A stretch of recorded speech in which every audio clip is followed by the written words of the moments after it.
program, NORML Show Live, is intended for responsible adults only. We advocate for the repeal of marijuana prohibition for adults.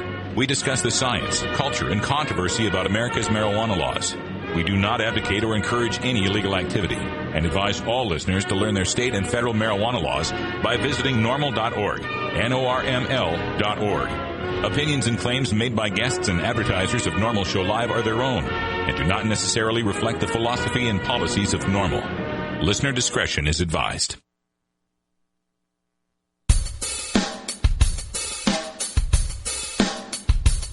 You take a seed, you plant it, you grow it, you dry it, you roll it, you smoke it. You take a seed, you plant it, you grow it, you dry it, you roll it, you smoke it, and it goes down smooth. Hey! Spanning the continent to bring you the truth about cannabis and marijuana law reform. I smoke pot and I like it a lot. From the promise of legalization. And I think we need to rethink and decriminalize our marijuana laws. To the agony of prohibition. One major responsibility is to encourage people to use less drugs. The National Organization for the Reform of Marijuana Laws presents NORML Show Live, Marijuana Nation. Now, here's your host, NORML's Outreach Coordinator, Radical Russ Belville. Good afternoon, tokers and tokettes, and welcome to the weekend. It is Friday, November 5th, 2010, and it's got to be 420 somewhere in the world. Thanks for joining us for the next 60 minutes of news, talk, interviews, information, music, comedy, and more by, for, and about the cannabis community, followed by another 60 minutes of live talk radio, Toker Talk Radio, where today we're going to be opening the phones and getting your reaction to this week's elections. I know you guys have lots of stuff to say, so in hour two, we'll open up the phone lines at 971-533-7111. But before we get to that, let's get to our first hour show, and joining us from our virtual studio in beautiful Astoria, Oregon, my good friend and quarter sister, Cannabis Carrie. Hello, guys. Man, Friday sure came fast this week, didn't it, Russ? Well, I know, with the losing the whole day on Monday, driving down I-5, losing the whole day on Tuesday, broadcasting for 10 hours straight, losing the whole day on Wednesday, driving back up I-5. It was like Monday was Thursday, and now it's Friday, and God, it's all crazy. But yeah, it came off. I kind of like it when it's like that, though. I think I could drive 2 days a week every week. It was fun. I know. Carrie missed her secret calling as a long-haul trucker. That's right. If it only wasn't for those big trucks. Grr, doggone it, that parallel parking. With today's show, we are going to be covering some more retrospective on Prop 19 and our exclusive election night coverage at the Prop 19 headquarters in Oakland at Oaksterdam. We'll have interviews, with Chris Conrad, the court-certified cultivation expert and longtime activist in California, and his wife, Mickey Norris, one of the co-authors of Shattered Lives and a longtime activist in California, both of their election night reactions to Proposition 19 and the election results there at Oaksterdam. Also on today's show, a little bit of radical rant. I'm going to explain to you why California is probably not the next place to look for legalization in 2012, why Massachusetts, Colorado, Oregon, and Washington have a leg up on the Golden State. And today we debut our newest Rockin' Friday music editor. Our good friend Herb Thrasher from Herb Age Designs is going to bring out the metal horns and let us rock this weekend away and channel our sadness into action. That's right. We've got a great song from Team Killer coming up on today's show. But first, our hemp headlines, which Cannabis Carrie brings to us at the beginning of the hour, right after our first break. What's in the news today, Carrie? Well, as I let you deconstruct the election results, we've got to get back to some news. There's been some movement in the standoff in Iowa between the pharmacy board, activists, and legislators. Also, we're going to go to Colorado, where thousands of medical marijuana patients got some very bad news in the mail this week. But first up, we've got some news to report down in Mexico and their war on drugs. Because remember, folks, it's also our war on drugs. Yes, and we're also watching Arizona and its Proposition 203. The medical marijuana initiative was only 6,700 votes behind last time we checked. Now I heard they counted some more ballots, some more of these provisional and absentee ballots, and it's only 4,000 votes behind. It's creeping up. We may yet have medical marijuana in the state of Arizona. We'll pay attention to that and more stories coming up next. You're listening to NORML Show Live, the voice of the marijuana nation.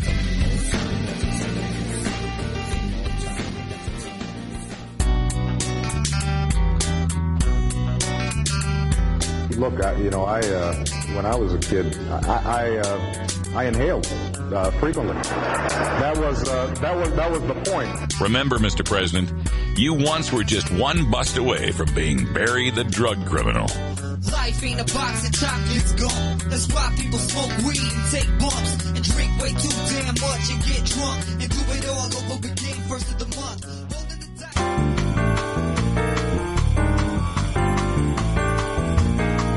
Medical marijuana, industrial hemp, consumer cannabis.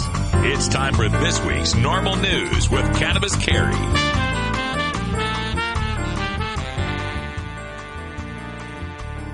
In Mexico continue to rage on the heels of the historic bust of marijuana we told you about 2 weeks ago, when 134 tons of marijuana was recovered in the border town of Tijuana after a shootout. Large amounts of marijuana have been seized almost daily since that bust. This week, along with a tunnel under the border near San Diego, authorities seized 20 more tons of marijuana being smuggled into the U.S. and another 10 tons in a tractor that was seen leaving the U.S. side of that tunnel they found. The drug seizure is believed to be the second biggest in U.S. history. The biggest was the seizure of 33 tons of marijuana by the DEA in 2008 in Oregon.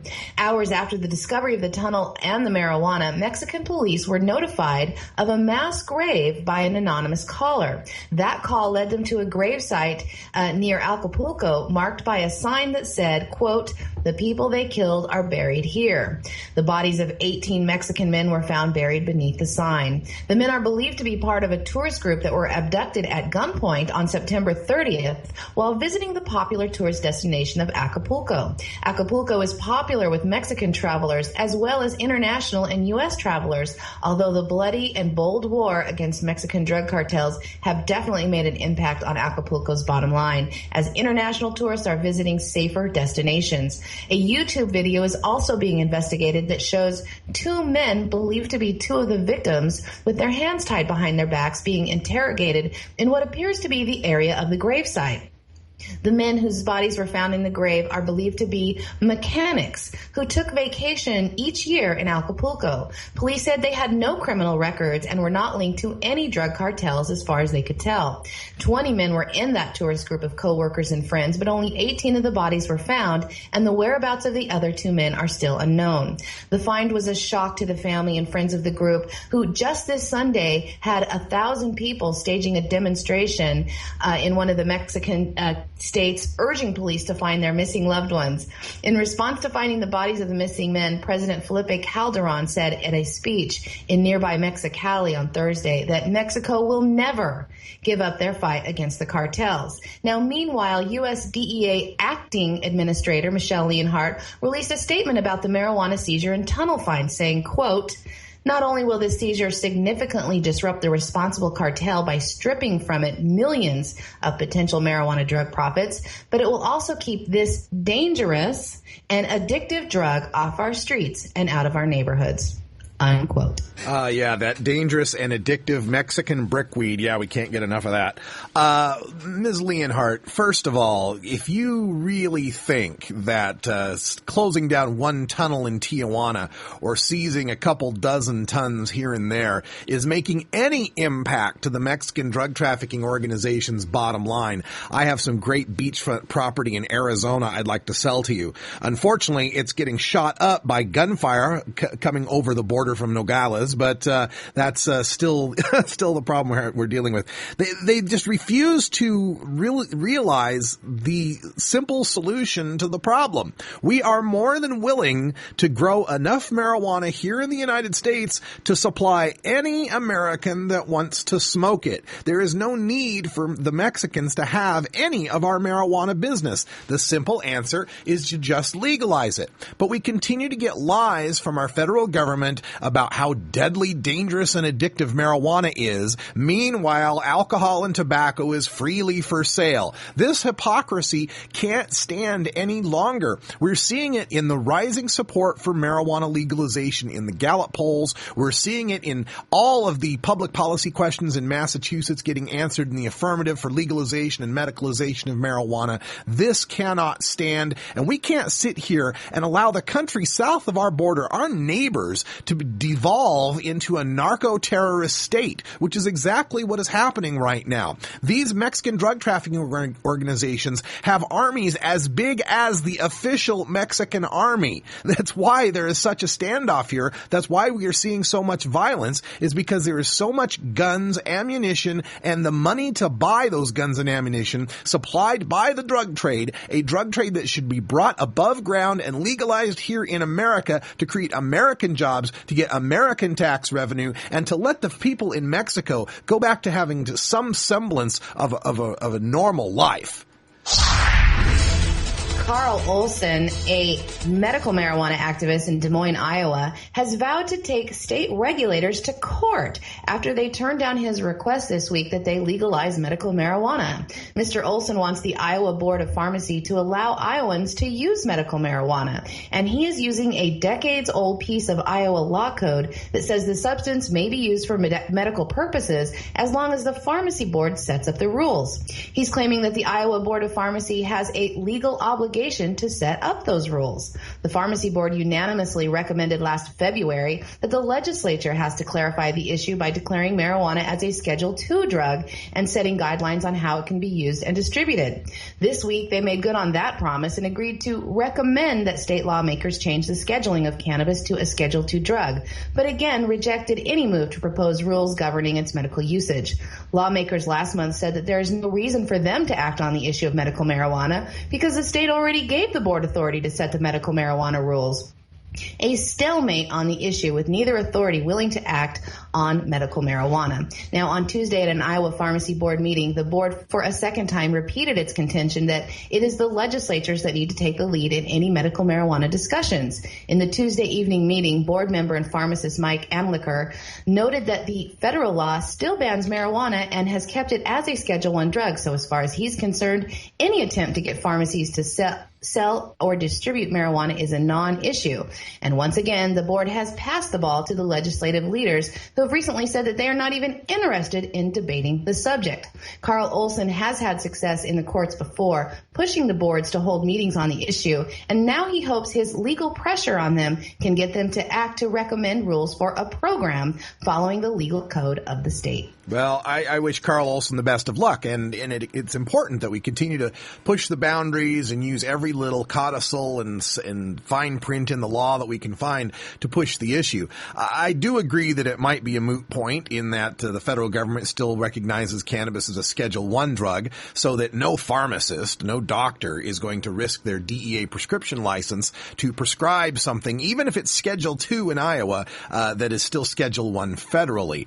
We have the same problem here in Oregon. We've declared marijuana to be a Schedule II drug, but it really doesn't change much because so much is tied into that federal DEA license. Again, good work by Carl Olson on this. So moving forward, and it does just kind of parallel what goes on at the federal level too, is this pass the buck when it comes to marijuana. You know, the Supreme Court says we can't do anything in the Raich decision with regard to medical marijuana. You'll have to go to Congress to get the laws changed. So we go to Congress to get the laws changed. They say, oh, well, we can't really do anything about marijuana because the FDA hasn't recognized it as being a scientific, a legal medicine. So we go to the FDA and they say, oh, well, we can't really do anything about studying it for our FDA approval process because the National Institutes of Drug Abuse won't let us have any of the medicine to study. So we go to the National Institutes of Drug Abuse and they say, oh, well, we can't really do anything about giving you the medicine to study because the DEA says that marijuana is still illegal. So we go to the DEA and they say, well, we really can't do anything about that because the president would have to. And then the president says, oh, the Congress would have to.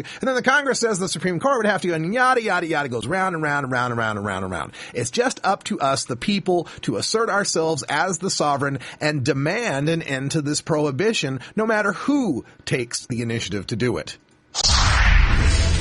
In Colorado, medical marijuana patients across the state learned this week that doctor recommendations for a card allowing them to use medical marijuana have been rejected. Nearly 2,000 patients in Colorado got the notice that the temporary cards that they had been issued while waiting for the state to process their applications will not be followed with permanent cards. A new health department policy that went into effect in June changed the definition for doctors who make medical marijuana recommendations, affecting 18 different doctors who have specialized in medical marijuana in the state and are now forbidden to recommend cannabis to their patients.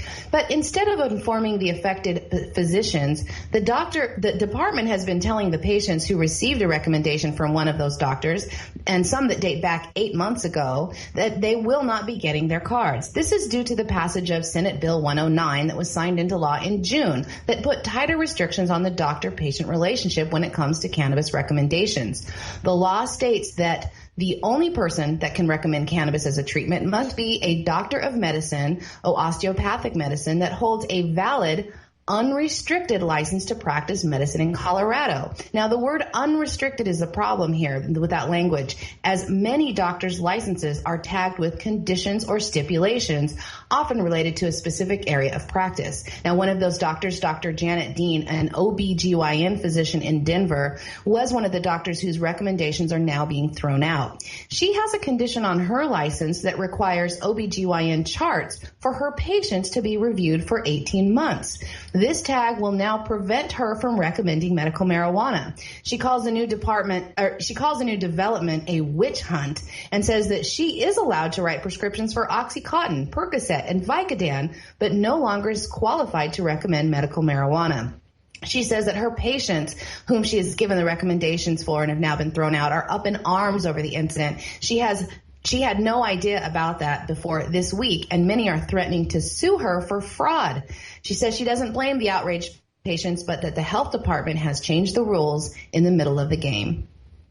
Wow, what a sad story here. And this, goes to the problem that is always brought up in Oregon and Colorado and some of these states. They say, oh my God, there's too many people with medical marijuana. We've got to do something to clamp down on these doctors. We come up with this great medical marijuana program and, oh my God, we're surprised when people actually want to use it. What a shame. And for this poor OBGYN, I guess this really means, though, she just can't recommend to men anymore. Because certainly she could have women come in and get their OBGYN appointment and their medical marijuana recommendation at the same time. Kill two birds with one stone, I guess.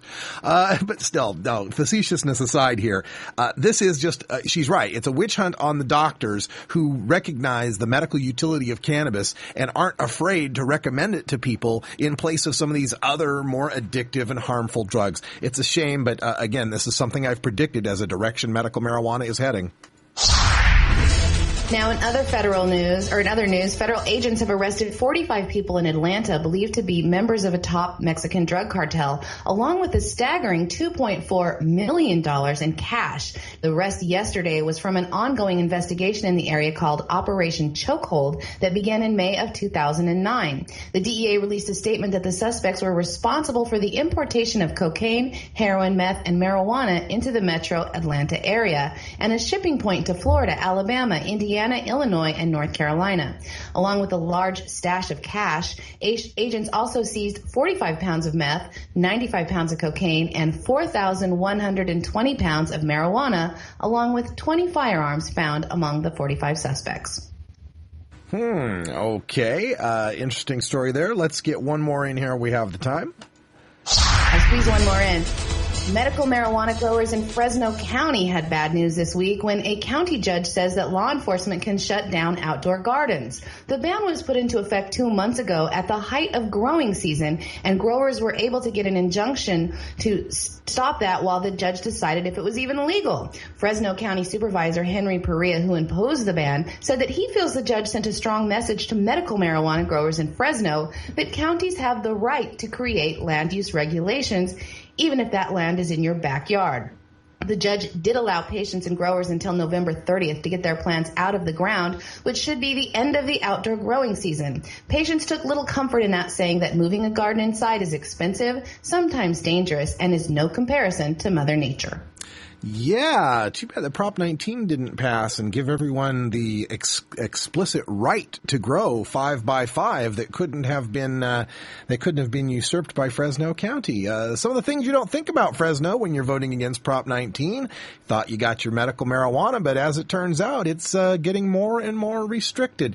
It's a shame something like that has to happen to teach people a lesson, but I guess that's the way it works sometimes.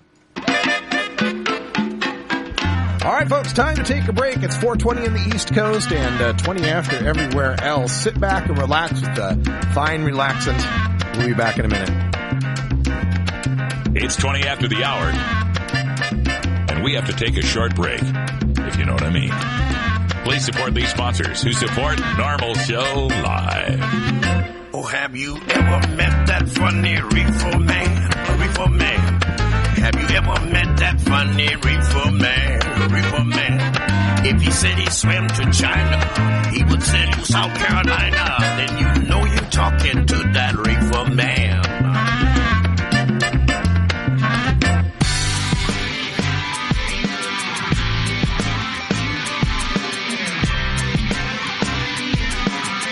Been busted?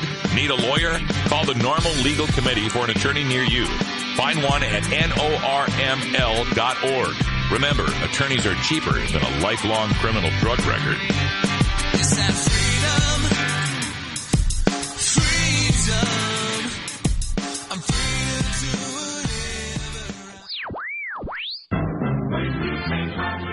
Marijuana and alcohol are the two most popular recreational drugs in America. Marijuana smoking is non-toxic, relatively safe, and has a low risk of dependence.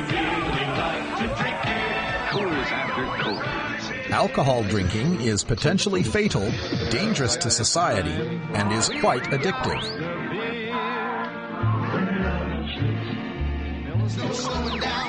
Marijuana is safer, so why are we driving people to drink? That's the question of the new book, Marijuana is Safer, So Why Are We Driving People to Drink? By Paul Armentano, Mason Tvert, and Steve Fox. Visit Amazon.com or ChelseaGreen.com today to order your copy of Marijuana is Safer, or visit MarijuanaIsSafer.com.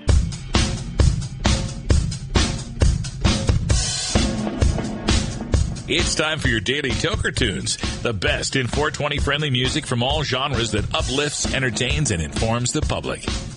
Today, we take you into the weekend with Rockin' Friday. Our segment features the best of rock, metal, punk, and jam band music. Brought to you by Eric Smokes Bud in Madison, Wisconsin. If you'd like to submit your song to be played on NORML Show Live, send it to us at stash@norml.org.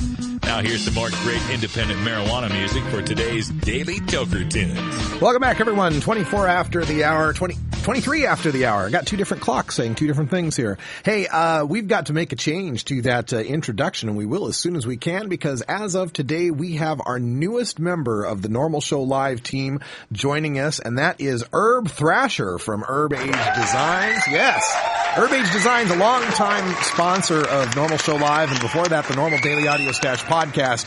And Herb Thrasher, a.k.a. Scott Gordon, is our newest Rockin' Friday editor. The Herb Thrasher character is dedicated to all those tokers out there who like the hard rock and can feel sometimes a little lost in the shuffle of all the hippie jam band music and the Rasta reggae and blunt hip-hop and hipster jazz. So he's going to be bringing us the hard rock music, bringing the flashing the metal horns, and banging his head for our Rockin' Fridays every Friday from now on. Now, I've managed to find the first tune here that we'll be using for Herb Thrasher's Rockin' Friday, and it comes from a New York City group called Team Killer, and the song is called Take It to the Streets. This is from their new album Bound to Samsara, and what it does is takes the sadness that we all feel from the loss of Prop 19 and other initiatives in 3 other states, and the tragedy of prohibition everywhere, and channels it into a righteous fury that we need to take to the streets and demand our equal rights. They want a war on marijuana users? Let's give them a war. This is Team Killer with Take It to the Streets.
You want a copy of that song for your iPod? Check out the Daily Toker Tunes at the Stash blog by surfing to stash.normal.org and choosing Media, and then Toker Tunes from the main menu.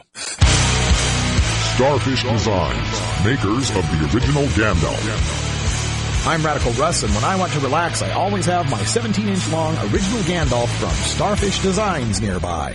The hand-blown borosilicate glass is strong and easy to clean, and the design is sleek and sophisticated. Starfish Designs are available from Bend, Oregon at a glass retailer near you. For locations, call 541-788-GLASS. That's 541-788-4527. If I were to tell you that in America, right now, over 1 million children sell marijuana, what would you think? Would you think that any public policy that creates over 1 million teenage marijuana dealers needs to be re-examined and possibly amended? You would not be alone. The members of the National Organization for the Reform of Marijuana Laws, aka NORML, have been working since 1970 to reform marijuana laws such that responsible adults, not children, sell and use marijuana. Isn't it high time to reform America's misguided marijuana laws?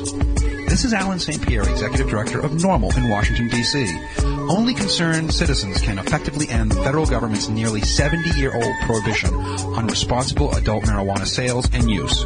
Want to know more about how you can help?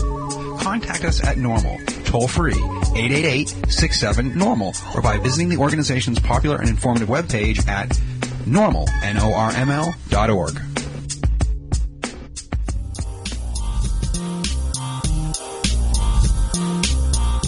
In terms of legalization of drugs, I think that the battle, the war on drugs has been a utter failure. The war on drugs has been a utter failure. And I think that we need to rethink and decriminalize our marijuana laws. Criminalize our marijuana laws. The war on drugs has been a utter failure. Criminalize our marijuana laws. The war on drugs has been a utter failure. Criminalize our marijuana laws. The war on drugs has been a utter failure. NORML Show Live, where we don't change our position on decriminalization in an election year.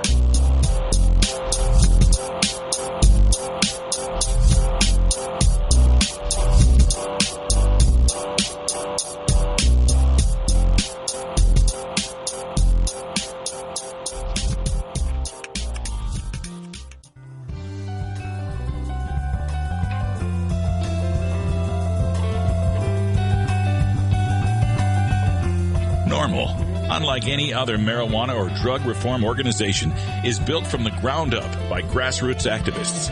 We are the Marijuana Smokers Lobby, and we aren't just anti-prohibition, we're pro-marijuana. Every week, we take some time to talk to the citizens of local NORML chapters across the country and around the world, as well as others who are working to make a difference in the fight to end adult marijuana prohibition. In this segment, we call Grassroots Activism. Welcome back. 31 after the hour. We're continuing our coverage of election 2010, and we were there for 10 hours live at Oaksterdam University in Oakland, California, and got to speak with a lot of the movers and shakers in the marijuana movement in California. And there are no two any better than the power couple of Chris Conrad and Mickey Norris. Chris Conrad, of course, is the court-appointed, court-recognized expert in marijuana cultivation, author of numerous books about marijuana and hemp, and a guy who's probably forgotten more facts about marijuana than I'll ever remember. And of course, Mickey Norris, she's behind the Cannabis Consumers Campaign. She wrote the book, or was part of the book, Shattered Lives, The Portraits from America's Drug War. Both of them have done so much in California and throughout this West Coast in promoting marijuana legalization. So it was with heavy hearts that both of them joined us at our desk at Prop 19 headquarters to give their feelings and interpretations of the Prop 19 vote. We begin with Chris Conrad, then followed shortly up there by Mickey Norris. Chris Conrad, of course, one of the experts in medical marijuana cultivation, often cited in the Kelly decision, California Supreme Court, been in this movement for a long, long time. What are your feelings about today and what we've seen in this election? Well, I've never been prouder of what we've accomplished, and I'm immensely impressed with the professionality of this campaign and the kind of coalitional development that's happened here is, and add to that what we've got in terms of media attention and discussion around the world. And I think it's pretty clear this represents a very major step forward.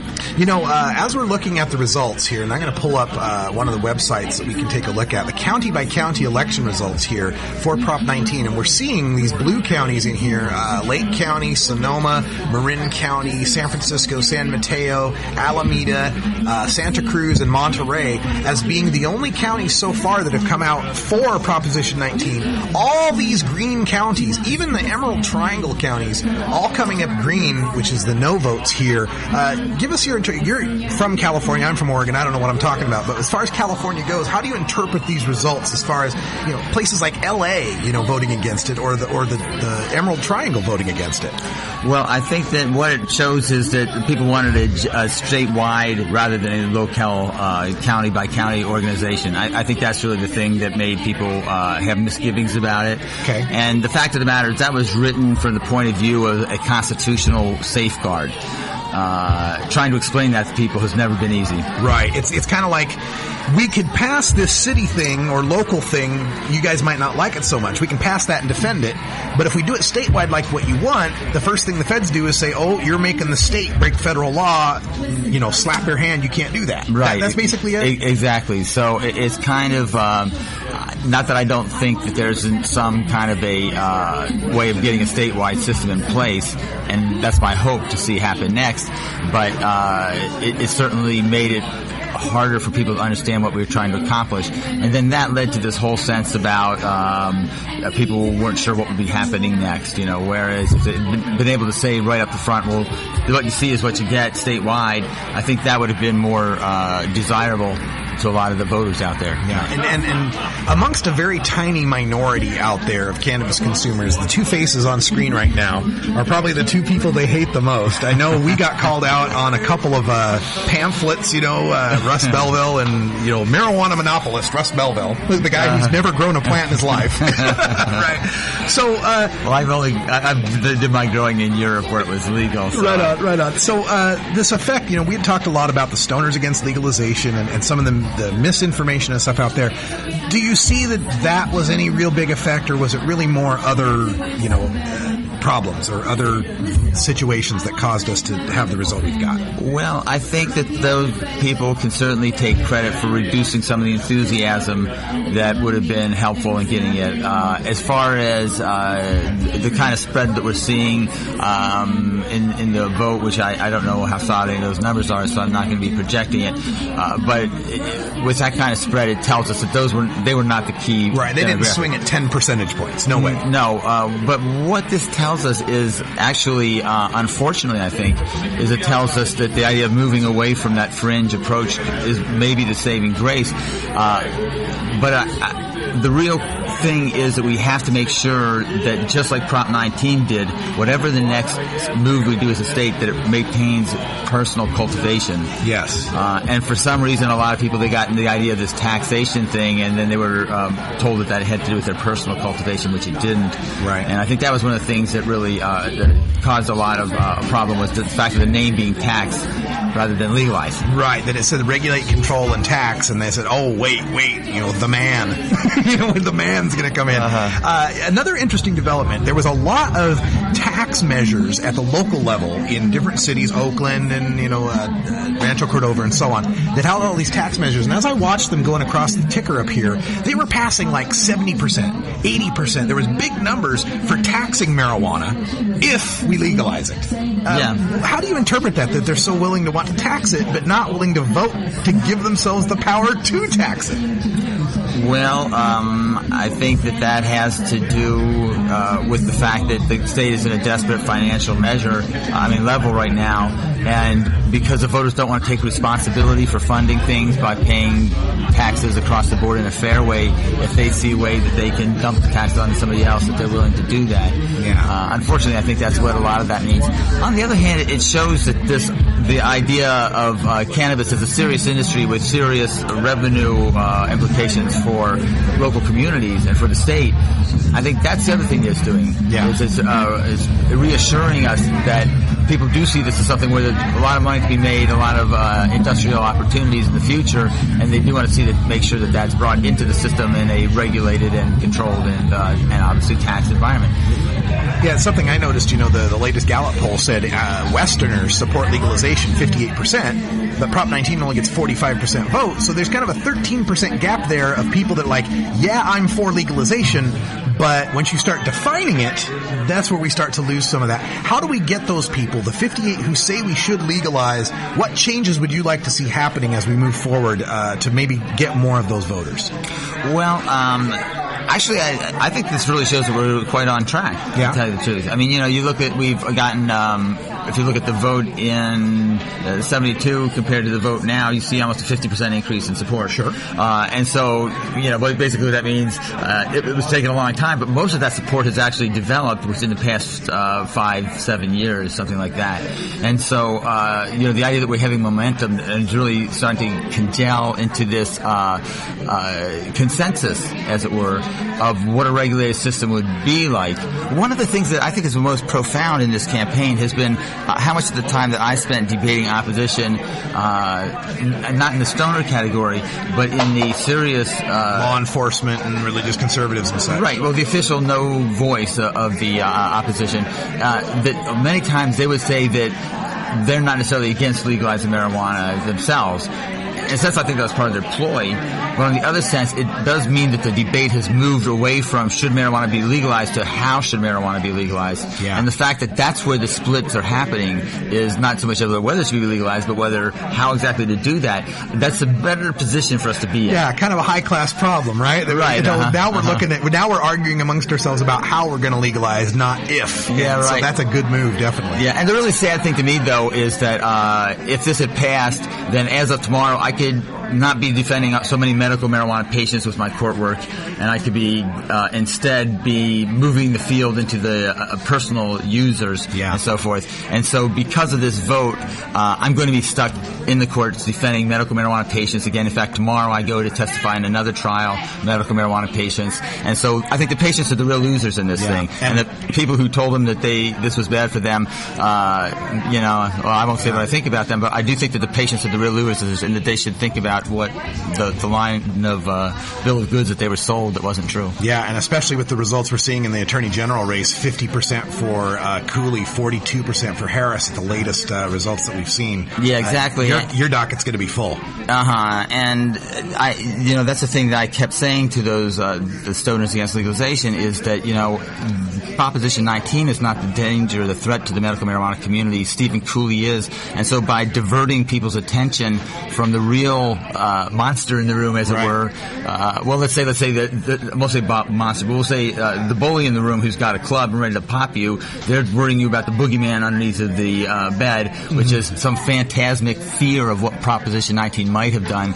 And now, of course, we're not going to know. So that's what the net gain of taking that timid, cowardly approach that some people have advocated in this campaign. However, like I say, the thing is that what we've come to realize, I think, is that there's no way that there's going to be consensus within the marijuana community about what legalization is. We're going to have to forge that consensus more and more outside of the medical marijuana community. So the people who, it's not medical marijuana, but the marijuana activist community, we have to get voters who are not in there in order to move this up another 6%, which is what it's going to take to pass it. Right. You have to write these things not for those of us who know the truth about marijuana. It's for those who don't know about marijuana and are scared of it. We've got to convince them. We got to educate them, first of all, and we've got to convince them that they're not voting for their kids to smoke pot. They're not voting for there to be, rampant abuse of marijuana. We are voting to regulate what already exists. Exactly. It's already here. And so I think that the whole notion that we're going to Oh, they're just shutting down here. We're going to have to shut down. But Chris Conrad, we'll have you on the show again. Tomorrow is another day. And chrisconrad.com, the website, right? That's right. All right. Anything else that we need to know? West Coast Leaf, we know is coming out soon. Yeah, we're going to be digesting this as best we can. But the thing that you need to know is for sure that we're moving forward from here. This is not the end of anything with the campaign. It's the beginning of the future. And we're going to be working away to keep freedom ringing here in California. That's right. It's our first step. Thank you, Chris, so much for everything you, Russ. you do. Medical marijuana is still here in our laws, and freedom ahead. Freedom ahead. And Normal Show Live, we've got to shut down. They're kicking us out of Oaksterdam. We have been on the air for, God, how long have we been? The 11 and a half hours? 10 and a half hours? Following Prop 19 in ending marijuana prohibition. Where do we go from here? Well, first of all, personally, what I have to do is put out the next issue of the West Coast Leaf. There we go. That's we have our deadline coming up, and we have the next issue coming out in December.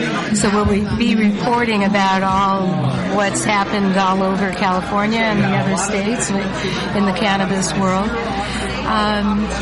We're going to need some time to reassess where we stand and look at all the different factors and come up with a plan. I know activists are going to be starting to look at this weekend. We're going to be at the Harvest Dance in Sebastopol. That's going to be a 3-day event there, and there's panels going on, and we'll be exploring where we should go from here. Why didn't we win? And how can we win the next time? That's right. You put these things on the ballot, and a lot of it is just learning, what to do the next time. We're in kind of uncharted territory here with regard to trying to end prohibition. And, one of the things that I thought of is this most recent Gallup poll showed that in the West Coast, it's like 58% support for legalization. But obviously, once you start defining what legalization is, that's where the problem crops up. What do you think? What lessons have we learned from Prop 19 here that we might change as we move forward, at least in your opinion?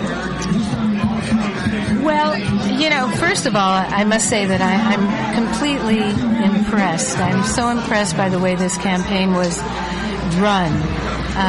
They brought in top people in the field who knew how to run campaigns. They knew how to generate the kind of coalitions. That is the thing that I'm most impressed with the campaign, is who was brought on for support. Yeah, I mean, Teamsters, United Food and Commercial Workers, SEIU, Asks Me, NAACP, LULAC. I mean, people that we would have never thought would even address the issue of marijuana, much less support reforming our laws. It's an amazing coalition. It's impressive, and I think people have learned a lot from that. Those groups that you just mentioned, they see the potential in the cannabis industry. The California NAACP and the African American community is starting to understand and appreciate the full. I'm not even sure. Ramifications? The full ramifications of what marijuana prohibition has wreaked upon their community. Yeah. So I think they have awakened to marijuana prohibition as a civil rights issue based on the whole racist implementation of it. So that's a really exciting thing, as has the Latino community as well. Although some of the Latino groups came on board because they are very unhappy with the situation in Mexico and the cartels, and they feel that this is really a way. We need legalization in order to make a dent in the operations of the cartels, slow it down, and get rid of a lot of the violence that is associated with that. Yeah, it's just sick, if that kind of violence, bloodshed, beheadings, bodies in the streets were happening in Indianapolis, this would be over. This would be completely over. But since it's happening in Juarez and Tijuana and all these other places, it's somebody else's problem. But it's not. It's our problem, and we have to solve it by legalizing. It's the only way that's ever going to get solved. West Coast Leaf, tell folks how they can get a copy, get involved with getting your magazine, getting your newspaper. Well, people can read it online at westcoastleaf.com, or they can go to one of many locations where we have hard copies of it. We have a really good distribution in dispensaries around California and doctors' offices and some smoke shops, and we're trying to we're getting it into a lot more mainstream venues as well. We're starting to look into getting them into Whole Foods markets. And really, we're starting to work with some distributors who have that kind of route. So we're really going to be expanding and educating the general public, maybe not the non-cannabis or people not going to these places, but who can go to just their market and pick up some of these. So that's really exciting. But if I can say a word, sure. This is going out to... We're live right now. This is NORML Show Live. I would just like to ask cannabis consumers who are listening to this show that I think one of the things that's really going to be helpful for the next effort is we need more people to come out of the closet. We need to gain control of our image. We need to show people that we're good contributing members of society, that they have no excuse for marijuana prohibition for keeping these policies the way that they are. And that is going to help us gain more and more support as people learn who we are and know that, we're no threat. And so I'm really making an appeal to everybody. If this is something we need to come out of the closet. We need to come into the light of day. Yes. And join the mainstream and have people, respect who we are. And we're good people. We need to stand up for our own equal rights. And we shouldn't stand for this discriminatory kind of treatment that we are subjected to in the workplace and in our communities in general. The stigma has got to go, and the only way we can do that is by coming out of the closet. I'll tell you, when they see more people and they say, oh, this business person, this talented, creative person, intelligent. The guy who just won the World Series for the San Francisco Giants, the cannabis consumer, Tim Lincecum. I mean, we're all over, baby. We're all over. I love that. I love the fact that they interviewed this guy at a bar at the Giants celebration. Yeah. That he said in Tim Lincecum's honor, he's going to be going to the polls and to legalize marijuana, Prop 19. Yeah, I heard an interview with Lincecum when they were asking him, last night, he was in Texas, of course, and they asked him about winning the World Series, and he goes, well, what do you think it's like in San Francisco right now? And he goes, oh, they're probably partying in the streets, lots of drink flowing, lots of smoke in the air. Right there, we are mainstream. It's what they were saying on stage. We are now mainstream. They cannot ignore us anymore. Exactly. Mickey Norris from West Coast Leaf, a big friend to the movement and a longtime activist. Thank you so much for everything, and we'll be back for the next fight. We're ready to go. All right, Russ. Thank you for everything you've done to help us in this effort. I just tell stories. That's my job. Okay. Don't touch that dial. We'll be right back after a word from these 420 friendly sponsors. Wait a minute. This is Internet radio. There are no dials here.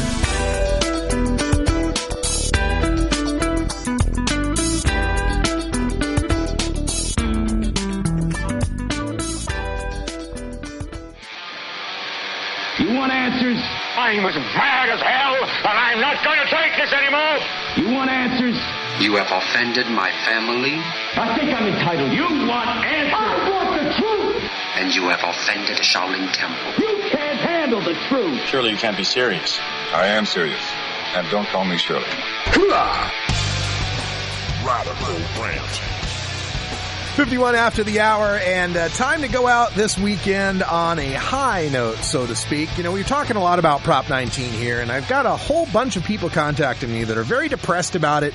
Oh, it's a big blow to legalization. It's the end of the world. Folks, this is a marathon, not a sprint, and the performance of Prop 19 is nothing short of phenomenal. We're talking about one guy, Richard Lee, who went against the advice of, I'll admit it, NORML, MPP, DPA, all the big organizations, went forth with $1.5 million of his own money, no backing from anyone else, none of the big money backing until the very last couple of weeks, laying a $1.5 million bet on legalization in 2010, a midterm election, an election with a depressed turnout of the youth, a depressed turnout of the liberals and the progressives who would naturally support, an energized turnout from the Tea Party, the Republicans, a repudiation of the Obama administration, and in the face of all of that, got 46.1% of the vote, got 3.4 million people to vote for legalization, and caused the entire nation and a lot of countries in the Western Hemisphere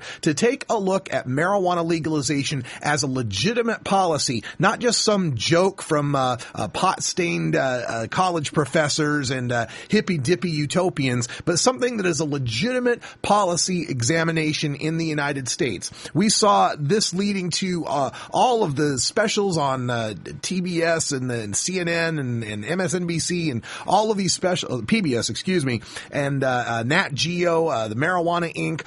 You have seen more about marijuana on the mainstream airwaves in the past year than you have seen in the past decade. Why? Because Richard Lee put down a bet, a $1.5 million bet on the people that we were ready for legalization. Now, mistakes were made. A lot of mistakes were made. I talked about some of them on yesterday's show. Trying to tackle drug testing at the same time as legalization, probably not a good idea. Not coming out with a clear way of identifying stone drivers, that might have scared people. The ambiguity about space and minors led a lot of people in our community to be afraid. Creating a new crime out of people 21 and over giving to people 18 to 20, that turns some people off. There are lessons to be learned here, and that's another reason why Prop 19 is such a success, is it gave us the opportunity to actually put legalization forth into the mainstream and to find out what works and what doesn't work. And that makes all the efforts for 2012 that much stronger. Now, speaking of efforts for 2012, I think California may not be the place we're looking for legalization in 2012, although I certainly encourage everyone in California to ride this momentum and put together another initiative for that state. But I think we ought to start taking a look at some other states where they might have some advantages California doesn't have. I'm beginning to think Massachusetts might be a prime place to look for marijuana legalization. One of the things we found in the California campaign is that there is a entrenched interest, let's say, in that the Prop 215 patients and the dispensaries and the people that are using medical marijuana in that state have become their own moneyed entrenched interest. And we saw a number of these dispensaries campaigning against Prop 19, and a number of people who've I've got's mine were afraid of losing their medical marijuana rights. Massachusetts does not have that problem. They do not have medical marijuana in the state of Massachusetts. Another way that Massachusetts might be a superior choice to California is a well-defined grassroots organized network of activists as compared to California, which is fairly chaotic and has been going on for so long, I mean, all the way back to the 60s and 70s, that, again, there's these entrenched camps of certain people and their supporters, some cults of personality that have developed that make it difficult for all these disparate groups to come together and work toward a common initiative. We saw this in the people that supported the Jack Herr initiative, but they didn't like Prop 19, people who wanted to go with a different initiative other than Prop 19, Prop 19 supporters who can't get along with these people, and so forth. Those kind of problems exist out here in the West Coast and in California specifically, may not have the same sort of issue in Massachusetts. And that grassroots network there of MassCan, NORML, and those guys have also been going forth with local municipal measures, laying the groundwork for a statewide initiative. I mean, when you look at California, of course, it's got statewide medical marijuana, but leading up to statewide legalization, did we see individual cities passing resolutions and trying to get this on the ballot? No, but what we see in Massachusetts is when they were leading up to decriminalization, MassCan, NORML, and these other groups put together lots of these non-binding public policy questions that were symbolic, but they got the people used to the idea of voting on these things, and it showed the politicians where the support for, and us where the support for marijuana legalization lies. And after they followed up with those local ballot questions, they went forth with decriminalization and passed it with 65% of the vote. Because in each of those little cities, it was an opportunity to talk about the issue, work out the differences among the activists, find out what the concerns are amongst the people that would be voting for these things who aren't part of the choir, and to continue to improve those initiatives. Here, this time, in 2010, the folks in Massachusetts put out 73 different local local public policy questions in different districts that reached 13.5% of the voters in the state of Massachusetts, and every one of them passed. There were public policy questions on medical marijuana as well as marijuana legalization, and every one of them passed. They have set up the local people in Massachusetts to get used to the idea of voting on marijuana, and that it's a legitimate choice. It's something that someone might logically choose to do. Now, while Massachusetts may also be one of the best choices in 2012, let's not look past Colorado. Activists in Colorado are gearing up for 2012, and I think they've got a legitimate shot as well for a lot of the same reasons. They've set up a lot of local ballot initiatives, places like Nederland and Breckenridge and Denver that have voted on marijuana legalization. Although I fear Colorado may suffer some of those entrenched interests, like we've been talking about with California, some of the dispensary interests that might not be so keen on legalization.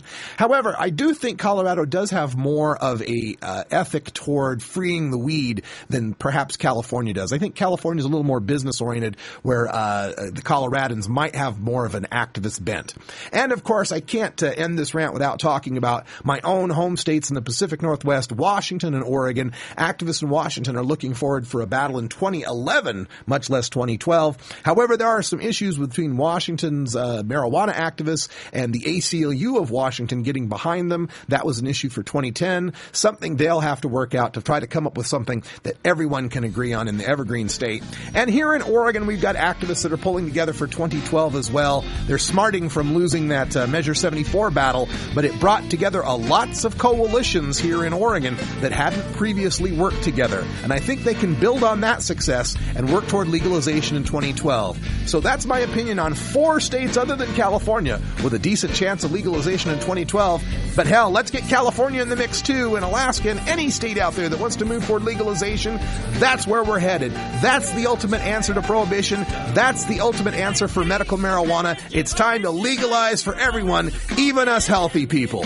I'm Radical Russ. Thanks for tuning in this week, and thanks for giving us our greatest day, week, and month numbers ever here at NORML Show Live. Tell your friends we're here Monday through Friday, every weekday, 1 p.m. Pacific Time, 4 p.m. Eastern. And until next time, take care of each other, tokers.